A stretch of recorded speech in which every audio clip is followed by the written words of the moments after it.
So after hearing about everything that has been going on between Sony and Microsoft, I've decided to give you guys my story of what my life was like back then with the Sony PlayStation 1. I'm gonna add like a little drama and emphasis to this story because I think it'll be interesting and kind of fun too. So anyway, let's go ahead and begin here. Anyway, once upon a time, 30 years ago, the year was 1996. It was the year when the Sony PlayStation 1 was born. It was a console that introduced me to a man with only only hands, feet, and no arms or legs, known as Rayman. We also had cars that were built for combat and twisted metal. We even had a bandicoot roaming around a strange island, collecting fruit and defeating an evil scientist. And on top of all that, too, there was also a robotic bunny known as Robert, who is known in a game called Jumping Flash. These are only some of the games that I remember very very well that are very dear to my heart. They've once played a good role in my life. I remember all the good times that I had with the system playing Twisted Metal with my dad. It was just a lot of fun. There were a lot of other games that I could definitely recall, but these are most of the games that I remember, very dear to my heart. It was definitely that one system outside of Nintendo and Sega that was indeed special to me at the time.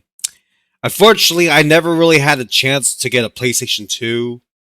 The Nintendo GameCube was always our preferred console because most third party games that we had for the GameCube actually ran better. For example, Sonic Heroes for the GameCube would run better at 60 frames per second compared to the PlayStation 2 version. That version ran at 30 frames per second. How do I know about the PlayStation 2? Well, the answer is simple. I remember going to my youth center when I was in high school. I would used to go there for the summertime just to like relax and you know mingle with other kids at the time. I was still a teenager, so it was a lot of fun. And the PlayStation 2 was definitely a big highlight for me over there. The PlayStation 2 was mostly well known to me for Dance Dance Revolution. I was actually able to play that game using just a controller, which was really really nice because I can't really use the dance pad anyway. So it was definitely a lot of fun. The PlayStation 2 definitely gave me some good memories to remember by. And then we also had the PlayStation 3 that came out around the same time the Nintendo Wii did, despite the fact that it had some. It was definitely a interesting system.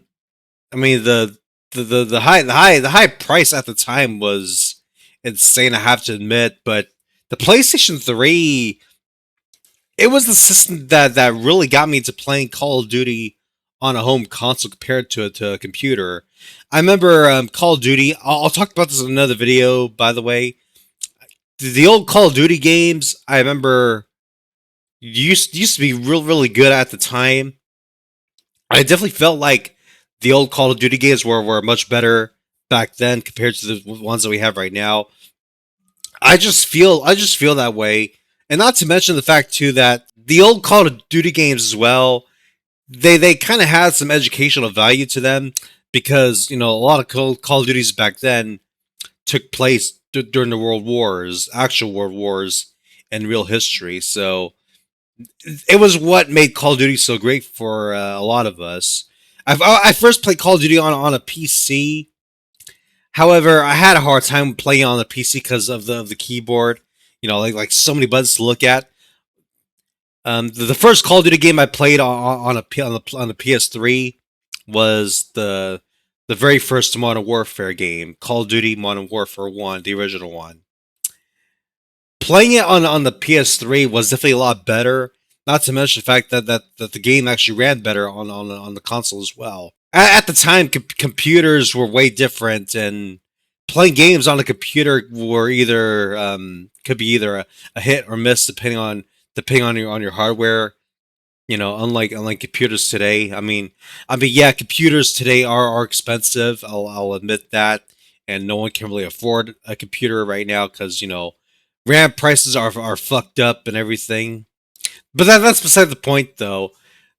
Honestly, the point of the story is that Sony and Microsoft together were much better companies.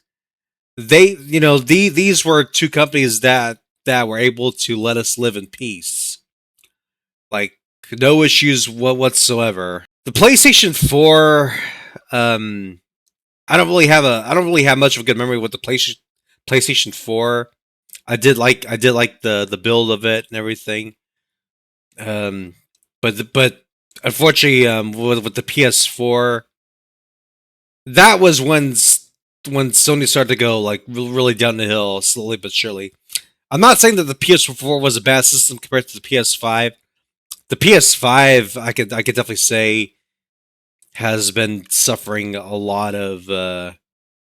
I don't know how to put it. It's like the PlayStation 5 was just suffering so much to where people don't want to buy it anymore, and there's a good reason why.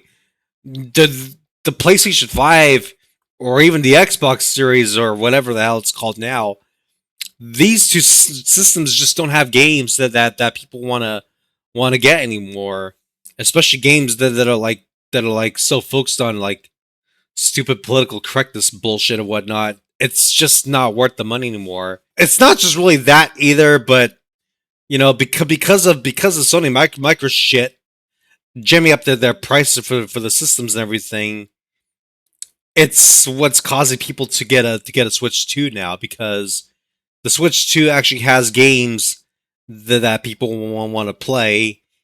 In addition to having actual physical media, that's actually worth keeping. I mean, minus the game cards, of course. The game cards are a different story, but really though, it's really better than nothing. I'll have to go more into detail in a moment with the physical media, because I do have a say in it right in just a moment here. I do remember back in the day, Sony and Microsoft were much better companies until they became Sony baloney and Micro shit or Micro slop, whatever you want to call it.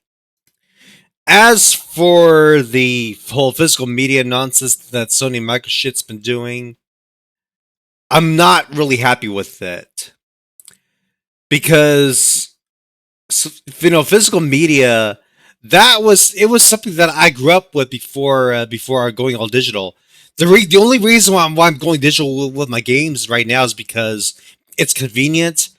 Because of my disability, I can just get the game digitally and just wait for it to be ready to play on like the next day or the next morning.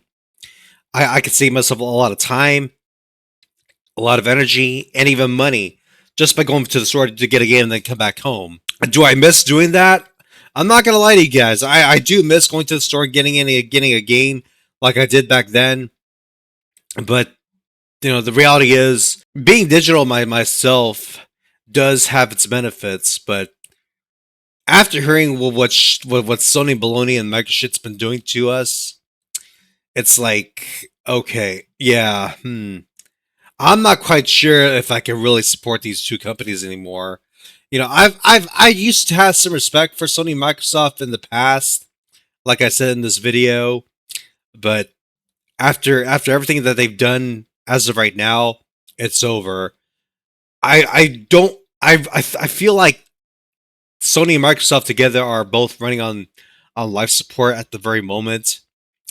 I don't really think they're going to survive this whole ordeal after reporting that the whole physical media BS is like going to go away and whatever. It's I just don't see them surviving it.